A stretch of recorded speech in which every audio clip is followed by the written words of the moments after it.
Hey guys, it's Ryan. I'm going to show you a really cool tip inside of Excel. We're going to make a data entry form. The first thing I'm going to do is make my cells a little bit wider by selecting all the cells, and then I'm going to enter in each of the form entries I would like. In this case, I'm going to be doing 5 of them: first name, last name, company name. I'm going to be doing the phone number and then the email. So actually, I'll do email first, then the phone number here. After that, those are pretty much all the fields that I want in my data entry. I'm going to select all of the columns, and then I'm going to go to Insert, Table, and then I'm going to select My Table Has Headers. Select OK. Now I have my table. I'm going to go ahead and select File, then hit Options. And when I have options open, I'm going to do Customize Ribbon.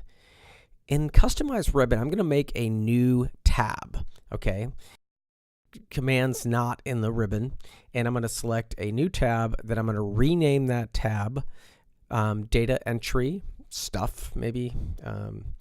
And then I am going to actually Data Entry tab is good.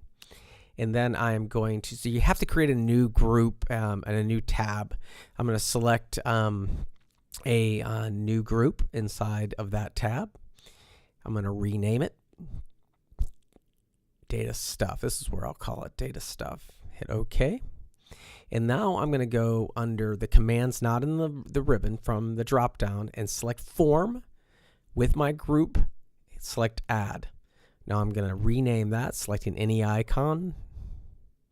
And then with the display name here, I'm going to put Data Entry Form.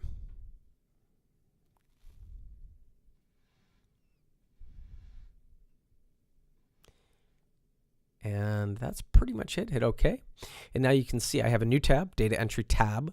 And in there I have a new option, a new tool. I'm going to select all of my columns and select Data Entry Fields. And there is my data entry form. First of all, I'm just going to enter myself. So now the form's up and running, and I'm going to enter my first and last name. I went ahead and put my Twitter option here, but this probably is not going to be accepted, this little @ symbol. But as far as the video goes, this pretty much wraps it up. So if you watch it slowly, you can see the steps how to do this.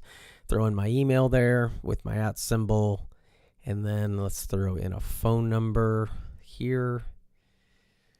And it looks like, let's go ahead and select New. Oops, that did not like that symbol. So I'm going to go ahead and take out that @ symbol right there under the company name. Select New. That's cool. It just updated that particular row. Now I'm going to type in a new one, and that pretty much wraps it up. So I hope this helps you create a data entry form inside of Excel. There's other ways to do this and other software packages that you can do this in. I have those videos listed below. Thanks for watching, guys. Again, this is Ryan D. Whitney. If you want more tutorials, subscribe and hit the alert if you want more, if you want to know when I put up a new software video tutorial. Take care.